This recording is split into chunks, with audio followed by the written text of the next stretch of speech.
하나님의 말씀 함께 보시겠습니다. 요한복음 15장 12절입니다.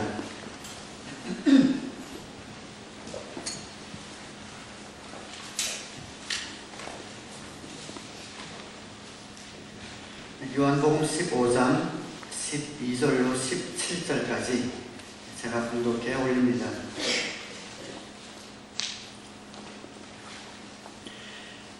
내 계명은 이것이니 내가 너희를 사랑한 것과 같이 너희도 서로 사랑하여라. 사람이 자기 친구를 위하여 자기 목숨을 내놓는 것보다 더 큰 사랑은 없다. 내가 너희에게 명한 것을 너희가 행하면 너희는 나의 친구이다. 이제부터는 내가 너희를 종이라고 부르지 않겠다. 종은 그의 주인이 무엇을 하는지를 알지 못한다. 나는 너희를 친구라고 불렀다. 내가 아버지에게서 들은 모든 것을 너희에게 알려주었기 때문이다. 너희가 나를 택한 것이 아니라 내가 너희를 택하여 세운 것이다. 그것은 너희가 가서 열매를 맺어 그 열매가 언제나 남아있게 하려는 것이다. 그리하여 너희가 내 이름으로 아버지께 구하는 것은 무엇이든지 다 받게 하려는 것이다. 내가 너희에게 명하는 것은 이것이다. 너희는 서로 사랑하여라.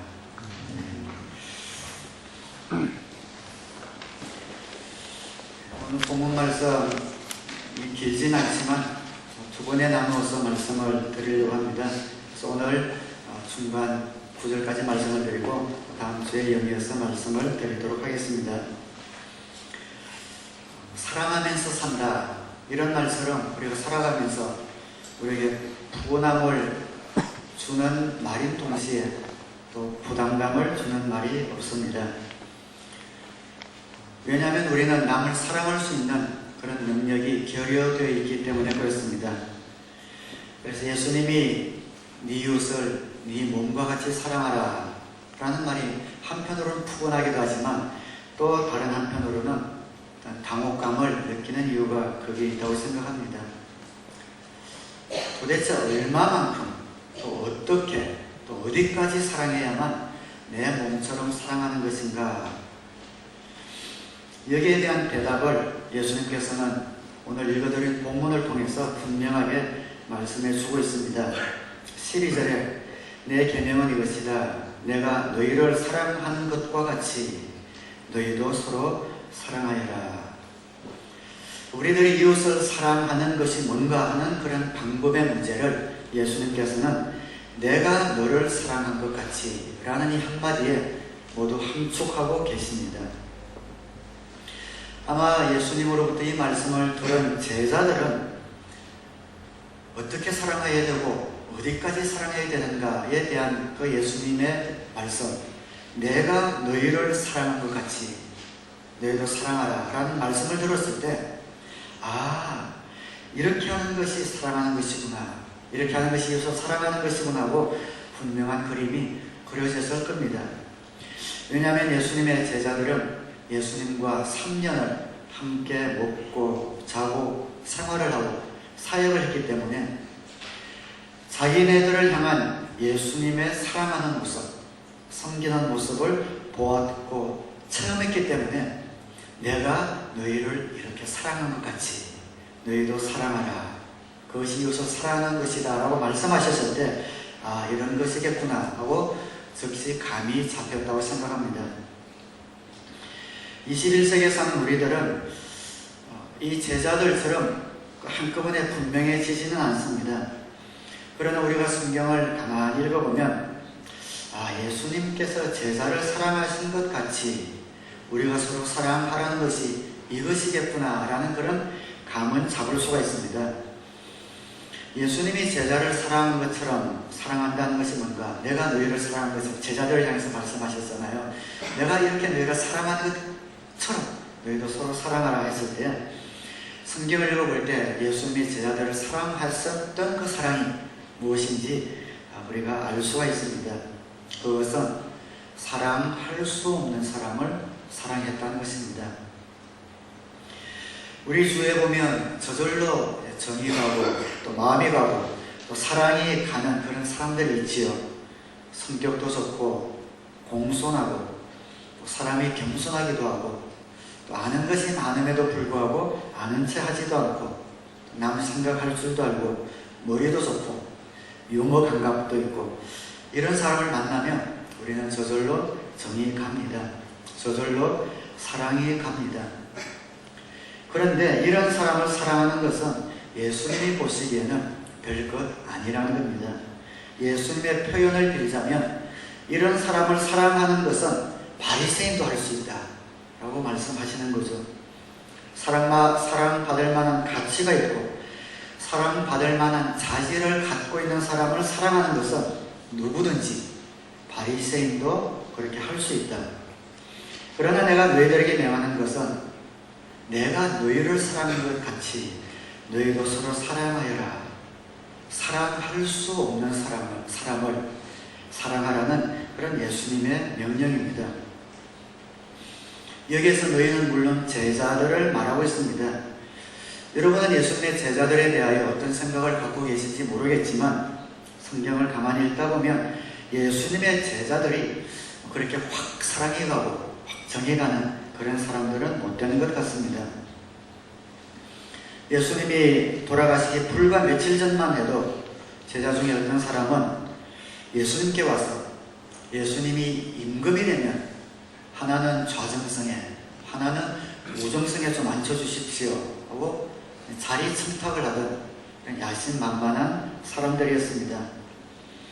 예수님의 제자들 가운데는 우리들 가운데서 누가 크냐 하고 다투기 좋아하는 그런 사람들이 또 있었습니다. 예수님의 제자들 가운데는 어느 마을을 가다가 전도여행을 하다가 푸대접을 받았습니다. 그러자 제자 중에 한 명은 예수님, 하늘에서 그냥 불을 내려서 이 마을을 싹 태워버립시다 하고 성격 급하고 난폭한 말을 했던 사람들이 모두 다 예수님의 제자입니다. 예수님의 제자들과 같이 다니지 않으면서 어떤 사람들이 예수님의 이름으로 침례를 준다라는 이야기를 들었을 때 찾아가서 안 돼, 니네들 그렇게 하면 안 돼 하고 막았던 배타의식이 있었던 사람들이 제자들이었습니다. 무엇보다 예수님의 제자들은 굉장히 아둔한, 깨닫기가 느린 그런 사람들이었죠. 예수님께서 이야기를 몇 번을 반복해도 알아듣지를 못합니다. 가르쳐 놓아도 뒤돌아서면 딴소리를 하던 그런 아둔하고 미련한 사람들이 예수님의 제자들이었습니다. 예수님의 제자들은 야심만만하고 싸우기 좋아하고 성격 급하고 난폭하며 배타적이고 깨달을 줄 모르는 꼭 누구 같은 사람이냐 하면 우리 같은 사람입니다. 나 같은 사람입니다. 예수님께서 이런 제자들을 사랑하셨습니다. 성경에 보면 예수님께서 제자들을 꾸중하는 장면은 거의 나오지 않습니다. 한탄은 자주 하셨죠. 그러나 이 제자들을 사랑하시되 끝까지 사랑하시느니라 라고 기록하고 있습니다. 나중에는 이들을 위하여 목숨을 바치는 데까지 그들을 사랑하셨습니다. 주님께서 내가 너희를 사랑한 것 같이 너희도 사랑하여라 말씀하셨을 때는 우리가 사랑할 수 없는 사람을 사랑하라 라는 그런 명령입니다. 내가 사랑할 수 없는 사람, 내가 싫은 사람, 심지어는 내가 미운 사람을 사랑하라는 것입니다. 우리 목장에 많은 다양한 성격을 가진 사람들이 있고 또 들어올 겁니다. 내 마음에 맞고 우리 목장 분위기에 맞는 사람만 골라서 우리는 사랑할 수 없습니다. 나와 맞지 않는 모든 사람을 주님의 사랑으로 사랑하는 곳, 그곳이 바로 우리 목장이요 우리 사랑의 공동체입니다. 그러면 여러분 가운데는 목사님 미운 거는 미운 것이 그 미운 사람을 어떻게 사랑합니까? 라고 질문할지 모르겠습니다. 자주 말씀드리지만 그렇게 생각하시는 분들은 사랑이다 라는 것을 감정적인 차원에서만 그리고 있기 때문에 그렇습니다. 세상에서 이야기하고 있는 사랑은 감정적인 사랑이죠. 사랑이다 하면 보통은 연애할 때 이런 감정을 생각을 하기 때문에 미운 사람을 사랑하는 것이 감이 잡히지가 않습니다. 그냥 같이 있으면 좋고 떨어져 있으면 보고 싶고 솜사탕처럼 마음이 부푼 그런 감정을 사랑이라고 생각한다면 주님이 명하신 사랑의 감을 잡기가 힘들 겁니다. 그러나 예수님의 사랑은 느낌에 기초한 사랑이 아니라 감정에 상관없이 비록 내가 싫다 하더라도 그의 필요를 채워주고 그 사람을 도와주는 의지적인 사랑, 의지적인 결단, 이것을 예수님의 아가페적인 사랑이다 라고 성경은 말씀을 하고 있습니다. 그런데 예수님이 우리에게 내가 너희를 사랑한 것 같이 너희도 사랑하라 말씀하셨을 때는 마음에 들지 않고 싫고 밉지만 감정에 상관없이 그 사람의 필요를 채워주고 그 사람을 도와주고 그 사람에게 유익한 행동을 하라라는 그런 말씀인 것이죠. 예수님의 아가페적인 사랑은 의지적인 결단입니다. 필요는 채워줄 수 있습니다. 그 사람을 도울 수 있습니다. 근데 또 여러분 가운데는 목사님 그게 뭔 진짜 사랑입니까? 사랑을 하면은 의지적인 결단이나 행동도 중요하지만 밉고 싫은데 그게 사랑이라고 할 수 있습니까? 사랑이라고 한다면 사랑에 감정이 섞여야지요. 맞습니다. 정말 온전한 사랑이라고 한다면 의지만 있을 뿐 아니라 감정도 들어가야지 완전한 사랑이죠. 그런데 예수님께서 여기서 하시고 싶은 말씀의 요지는 뭔가? 우리가 그런 감정이 생길 때까지 기다려서는 그런 때가 안 온다는 겁니다. 그래서 먼저 의지적인 결단으로 나아가라는 겁니다. 사랑은 1차적으로 감정과 상관없는 의지적인 결단입니다. 실천입니다. 필요를 채우는 겁니다. 그런 감정은 뒤에 따라오는 겁니다. 우리는 자꾸만 감정을 1차적으로 생각하고 있기 때문에 그 미운 감정이 있기 때문에 나가지를 못하고 있는 겁니다. 그래서 주님께서는 밉고 싫고 상대하기 싫은 사람이 있다 하더라도 사랑할 수 있는 이유는 의지적인 결단과 행동으로 그 사람을 실천할 수 있기 때문에 그렇다는 것이죠. 사랑은 사랑하기로 결정하는 겁니다. 그런데 이렇게 사랑을 베풀이 하다 보면 참 신기하게 그 감정이 뒤따라옵니다. 미국의 크리스천 신문의 기고자 중에 한 분인 조지 크레인이라는 분이 있습니다. 이분의 기사에 보면 그런 재미있는 감정이 있어요. 어느 날 한 자매님이 찾아와서 상담을 합니다. 남편이 그냥 너무 꼴보기 싫어 죽겠다는 겁니다. 이혼하겠다는 겁니다. 지금까지 살면서 얼마나 많은 수모를 당했는지 너무 억울해서 잠을 자지 못하겠다는 겁니다. 근데 이혼을 하긴 하는데 그냥 이혼하는 것은 억울해서 못하겠다는 거죠. 그냥 내가 지금까지 당했던 것을 다 갚아주고 혼을 내주고 이혼을 하고 싶다는 겁니다. 복수하고 싶다는 겁니다. 그래서 이분이 자매님 복수하고 싶으면 좋은 방법이 있습니다. 방법을 가르쳐 주었습니다. 앞으로 2달 동안은 완전히 반대로 한번 해보십시오. 남편에게 뭔 일을 하든지 잘한다고 칭찬해 주시고 또 당신이 없으면 못 산다고 하고 뭐가 필요하면 찾아서 먼저 해주고 계속 2달 동안 그렇게 먼저 한번 해보십시오. 그래서 남편이 자매님이 없으면 못 살겠다 할 정도로 그렇게 한번 입에 맞도록 한번 해줘 보시고 그리고 2달이 딱 되면 뒤도 돌아보지 말고 돌아서서 이혼을 하십시오. 그러면은 그것이 남편에게 가장 큰 복수가 될 겁니다. 2달이 넘어서 연락이 안 와서 그분이 자매님께 어떻게 됐습니까? 이혼했습니까? 하고 물어봤답니다. 여러분 결론을 아시죠? 아니 왜 이혼을 해요? 이렇게 그러면서 자기가 정말 남편에게 먼저 칭찬해주고 격려해주고 뭐든지 잘한다고 마음은 없지만 복수하기 위해서 일을 악물고 했는데 그렇게 하다 보니까 좋아하는 감정이 따라오고 용서하는 마음이 생기더라는 거죠. 그래서 서로 화합했더라라는 실제적인 이야기를 기록으로 남긴 것을 보았습니다. 그렇게 하기는 쉽지는 않습니다. 그렇지만 마음에 없더라도 우리가 입으로 고백하고 또 의지적으로 실천하면 마음이 쫓아옵니다. 그런 경험들 하시죠. 그냥 내 마음이 정말 안 좋아서 표정이 밖으로 드러나기도 하지만 마음을 꼭 잡고 거울 앞에서 마음이 외롭고 힘들고 짜증나지만 웃음을 지어보고 막 좋은 소리를 크게 축복을 해보면은 그 마음이 뒤에 따라오는 것을 여러분이 해보면은 그런 경험들을 아마 하실 수 있을 겁니다. 성경에서 말씀하고 있는 사람은 의지적인 결단이에요. 먼저 필요를 채우고 내 할 일을 하는 겁니다. 그럴 때에 감정이 쫓아오는 겁니다. 우리가 정말 마음에 우러나오는 우리 자녀를 향한 따뜻한 사랑, 또 우리 마음에 맞는 그런 사람을 사랑한 것과 같은 마음을 갖고 날마다 살아가면 얼마나 좋겠습니까마는 우리 주님께서는 그런 감정에 좌우되지 말고 내가 미워하는 사람, 싫어하는 사람이라도 그의 필요를 채워주고 찾아가고 기도해주고 도와주라고 말씀하고 있습니다. 이것이 바로 예수님께서 제자들을 향하여 내가 너희를 사랑한 것 같이 너희도 서로 사랑하여라 라는 말씀입니다. 그래서 우리는 원수까지도 사랑할 수가 있습니다. 참 감사한 것이 예수님이 원수를 좋아해라 못했을 것 같아요. 좋아하는 감정이잖아요. 원수를 좋아해라 하면은 못했을 것 같은데 사랑해라 할 수 있는 겁니다. 의지적인 결단이고 필요를 채우는 거니까 할 수 있습니다. 그럴 때 하나님께서 뒤에 이런 감정을 도와주시는 겁니다. 누가복음 6장 27절에 보면 그러나 내 말을 듣고 있는 너에게 내가 말한다. 너희의 원수를 사랑하여라.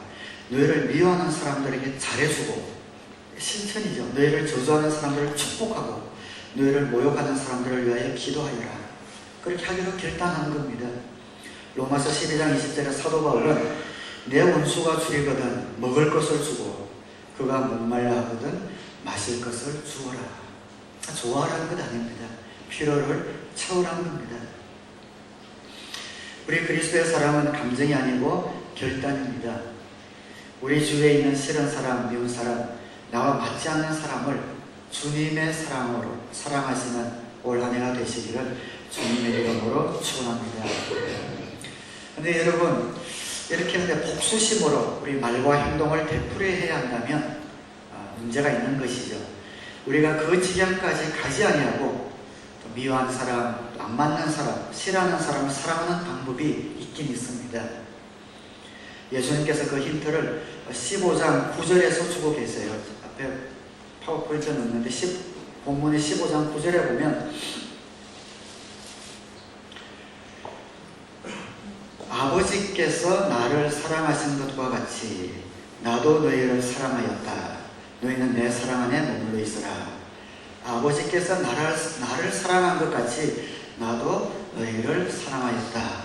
그렇게 말씀하고 있습니다. 그러니까 복수심으로 아까 그 자매님처럼 사랑한다면 못할 짓이잖아요. 근데 그런 지경까지 가지 않고 우리 마음에 맞지 않고 이런 사람을 사랑할 수 있는 방법이 오늘 예수님께서 힌트를 주고 있는 말씀이 이 말씀입니다. 아버지께서 나를 사랑한 것 같이 나도 너희를 사랑한다. 예수님의 제자들을 향하여 내가 너희를 사랑한 것과 같이 사랑하라 라고 말씀하시기 전에 아버지께서 나를 사랑한 것과 같이 내가 너희를 사랑한다. 모델링이죠. 모델링입니다. 우리 주님께서는 하나님께서 당신을 사랑하신 그 사랑을 보고 이것을 모델로 해서 그 다음에 제자를 사랑한 겁니다. 그리고 예수님께서는 제자들에게 사랑하는 모습을 보여주시고 나서 제자들이 이것을 모델로 해서 또 서로 사랑하기를 바라신 것입니다. 그래서 이런 말씀을 하시면서 당신의 사랑이 어떤 것이다 하는 것을 13절에 이렇게 기록하고 있습니다. 사람이 자기 친구를 위하여 자기 목숨을 내놓는 것보다 더 큰 사랑은 없다. 내가 너희를 위하여 목숨을 버리지 않느냐. 그래서 우리가 싫은 사람, 맞지 않는 사람을 사랑할 수 있는 방법은 우리 예수님께서 하나님이 사랑하신 것처럼 예수님이 사랑하시려고 애쓰신 것처럼 우리도 예수님이 사랑하신 것처럼 사랑하려고 하면 됩니다. 그것이 바로 모델링이죠. 그래서 우리 교회의 목장이 참 중요합니다. 오늘 우리 김건태 대행 목사 소감에도 그렇게 말씀하셨지만 목장 목녀님의 사랑을 보면서 본 그대로 목장을 운영하겠다는 모델링이죠. 주님이 우리를 사랑하시는 것처럼 그 사랑을 보면서 우리도 사랑할 수 있는 겁니다. 그래서 그렇게 하기 위해서는 하나 필요한 것이 있는데, 우리 주님과의 어떤 조용한 시간이 그래서 필요합니다. 우리의 자질로는 사랑할 만한 능력이 없습니다. 성경에서 가장 중요한 것은 관계인데, 하나님과의 관계, 이웃과의 관계입니다. 두 개가 똑같이 중요해요. 어떤 사람은 나와 하나님과의 관계만 좋으면 되지, 천만에요. 하나님과의 관계가 좋다는 것은 이웃과의 관계가 좋다는 것과 동일합니다. 첫째는 주 너희 하나님을 목숨을 다하여 사랑하고, 둘째도 이와 같으니 이꼴 똑같다는 겁니다. 그 내용과 강도와 정도에 있어서 차이가 없이 똑같다는 겁니다. 네 이웃을 네 몸과 같이 사랑하여라. 이것이 모든 율법과 선지자의 핵심이고 한 줄 요약이다. 주님이 그렇게 말씀하셨습니다. 그래서 여러분이 살아가시면서 이웃과의 관계가 막혀 있다면 하나님과의 관계가 막혀 있다고 생각하셔도 틀림이 없습니다. 그런데 중요한 것은 뭔가? 첫째는 하나님을 사랑하고, 둘째는 이웃을 사랑하는 겁니다. 사랑하는 크기나 정도의 질에 있어서는 똑같지만 우선순위가 다르다는 거죠. 우리가 하나님을 사랑하여 하나님과의 관계가 뚫려져야만, 하늘에서 하나님의 사랑이 우리에게 흘러나와야만 그 사랑이 우리는 옆을 향하여 나아갈 수 있는 겁니다. 그래서 하나님과의 관계에 막힌 것이 없어야 하겠죠. 그래서 우리가 이웃을 주님의 사랑으로 사랑하기 위해서는 우리 주님과 조용한 시간을 자주 가지셔야 합니다. 그 관계가 뚫려 있어야 합니다. 어떨 땐 기도하면서 하나님 어떻게 이럴 수가 있습니까? 어떻게 저 사람이 나한테 이런 말을 할 수가 있습니까? 하고 한참 하소연을 하고 불평을 하다 보면 주님께서 항상 끝에 가서는 꼭 그러시죠. 넌 뭐 좀 다르냐? 그렇게 말씀하시죠. 그 다음에 하는 말씀이, 너도 하나도 다른 것이 없는데 내가 너를 사랑하고 너를 용서하고 너를 용납하지 않았느냐. 저한테는 그렇게 말씀하세요. 그렇게 말씀을 하십니다. 꼭 나를 사랑하신 주님의 사랑을 묵상할 때에 우리는 남을 미워할 수도 없고 싫어할 수도 없습니다. 더구나 나처럼 부족하고 모자란 것이 많은 사람을 용납해 주신 하나님, 그 사랑이 똑같은 사랑으로 내가 미워하고 싫어하는 사람을 사랑하신다고 생각하면 우리는 그 사람을 미워하거나 싫어할 수가 없습니다. 주님께서 하나님이 주님을 사랑하신 것처럼 제자를 사랑하셨듯이 우리는 예수님이 우리를 사랑하신 것처럼, 예수님이 우리를 용납하신 것처럼 이것이 모델이 되어서 그분의 사랑을 묵상하고 그분의 사랑을 생각함으로 주님과의 시간을, 깊은 친밀감의 시간을 더욱 많이 가지셔서 우리 주위에 혹시 미워하는 사람, 싫어하는 사람이 있다면 그런 사람을 사랑할 수 있는 믿음과 용기와 지혜가 저와 여러분에 있게 되기를 주님의 이름으로 축원합니다. 우리가 이와 같이 예수님의 사랑으로 사랑하면 어떻게 되는가? 예수님과 친구가 됩니다. 얼마나 큰 특권인지 몰라요. 목사만 되어도 성도님들이 그래도 목사가 그 교회 담임 목사 리더니까 목사님과 좀 친하게 지내고 싶고 또 대화도 하고 싶고 좀 친구처럼 가까이 지내고 싶고 이런 마음들이 있잖아요. 우리 교회는 없군요. 목사님과 가까이 지내고 싶은 이런 마음들이 있습니다. 그죠? 근데 목사님과 가까이 지내고 친구처럼 지내는 것도 우리가 특권이라고 생각하는데 예수님과 친구가 된다는 것은 얼마나 큰 기쁨이며 특권인지 모릅니다. 예수님이 우리의 친구가 되어주시겠다는 겁니다. 그런데 예수님처럼 사랑하는 사람에게 예수님이 친구가 되어주겠다 약속하셨습니다. 예수님이 우리를 사랑하신 것처럼 우리가 이웃을 그렇게 사랑할 때에 예수님이 우리의 친구가 되어주시겠다는 겁니다. 친구와 종의 차이는 무엇입니까? 종은 시키는 것만 하면 되지 왜 해야 되는지 그런 것을 잘 모릅니다. 그런데 친구는 서로 얘기를 주고받지요. 꿈을 나눕니다. 계획을 나눕니다. 무슨 일을 해도 이 일을 왜 해야 하는지 서로 이해를 합니다. 이것이 친구입니다. 예수님이 우리가 그리스도의 사랑으로 사랑할 때에 그리스도가 사랑하신 것처럼 사랑하면 내가 너희를 친구로 삼아서 나의 꿈을, 계획을, 모든 사역을, 내가 알고 있는 모든 것을 너희들과 나누겠다. 주님이 그렇게 약속해 주셨습니다. 15절에 이제부터는 내가 너희를 종이라고 부르지 않겠다. 종은 그의 주인이 무엇을 하는지를 알지 못한다. 나는 너희를 친구라고 불렀다. 내가 아버지에게서 들은 모든 것을 너희에게 알려주었기 때문이다.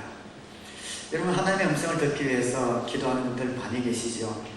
하나님의 음성을 듣기 원하고 하나님의 뜻대로 순종하며 살기를 원합니다. 그렇게 하나님의 음성을 듣기를 애쓰면서도 주님의 음성을 어떻게 듣는 건지 잘 모르는 분들이 있는 것 같습니다. 왜 주님의 음성이 들리지 않는가? 그 이유 중에 하나는 주님의 친구가 되지 못했기 때문이 아닐까 생각합니다. 친구가 될 때 주님이 얘기를 해주시죠. 어떻게 친구가 될 수 있는가? 분명하게 말씀하고 있습니다. 사랑할 수 없는 사람을 사랑할 때, 우리 마음속에 미워하거나 싫어하는 사람을 사랑할 수 있을 때, 그때 내가 너의 친구가 되겠다. 주님이 약속해 주셨습니다. 지난 마지막 주일부터 계속 여러분께 같은 말씀을 나누고 있습니다.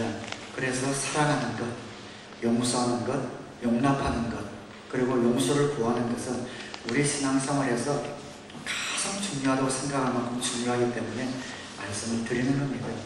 주님의 음성을 들어야죠. 주님과 동행해야죠. 주님의 힘을 우리가 공급받아야죠. 그 모든 길에 통로 가운데 하나의 조건이 있다면 사랑하는 겁니다. 용서하는 겁니다. 용서할 수 없는 사람, 미워할 수 없는 사람, 섞이기 힘들 것 같은 사람을 형식적으로가 아니라 주님의 사랑으로 품고 용납하고 사랑할 때, 그때 비로소 하늘의 문이 열린다는 겁니다. 우리 마음속에 용서하지 못한 사람이 있고, 우리 마음속에 섭섭한 사람이 있고, 우리 마음속에 싫은 사람이 있고, 우리 마음속에 미워하는 사람이 있는 동안에는 주님의 음성을 들을 것을 기대하지 마시기 바랍니다. 주님께서는 당신의 음성을 친구에게 들려줍니다. 친구가 되는 방법은 간단합니다. 예수님의 사랑으로 사랑할 수 없는 사람을 사랑하는 겁니다. 그렇게 하기 위해서 우리에게 필요한 마지막 한 가지만 말씀드리고 말씀을 맺도록 하겠습니다. 이렇게 말씀드리는 저는 그러면 미운 사람이 없나? 저는 미운 사람은 없는 것 같아요. 그래서 살다 보면 가끔 싫은 감정이 생길 때가 있습니다. 그럴 때 그런 것을 놓고서 회개를 합니다. 우리가 예수님이 사랑하신 것처럼 사랑할 수는 없지만, 예수님이 사랑하신 것처럼 그런 사람을 완벽하게 우리가 행할 수는 없지만, 그래도 여전히 예수님과 친구가 되는 방법이 있습니다. 그것이 뭔가? 우리 마음에 섭섭한 생각, 싫은 생각, 또 미운 생각이 들 때에 얼른 하나님께 나와서 고백하고 회개로서 해결하는 겁니다. 그런 마음이 들 수 있어요. 그러나 그 마음을 그대로 갖고 있지 마시고 회개하시기 바랍니다. 주님 앞에 나와서 이런 미운 마음을 가지고 싫어하는 마음 좀 잘못했습니다. 회개할 때에 그때 예수님께서 우리를 친구 삼아 주시고 그 순간부터 우리는 하나님의 음성을 듣게 됩니다. 여러분, 2015년 한 해 동안 예수님을 친구 삼아서 동행하기를 소원하시면 아멘으로 화답하시기 바랍니다. 그 큰 특권이 저와 여러분의 특권이 되기를 주님의 이름으로 축원합니다. 주님과 친구가 되는 길은 예수님의 사랑으로, 사랑할 수 없는 사람을 사랑함으로써 된다는 것을 꼭 깨달으셔서 모두가 다 예수님의 친구 되시고 음성 들으시기를 주님의 이름으로 축원합니다. 우리 송구인 세례 때 저를 따라서 여러분이 복창해 주시는데 마지막 저를 따라서 한번 복창해 주시고 말씀을 마치겠습니다. 감사합니다. 축복합니다. 사랑합니다. 제가 잘못했습니다. 기도하겠습니다.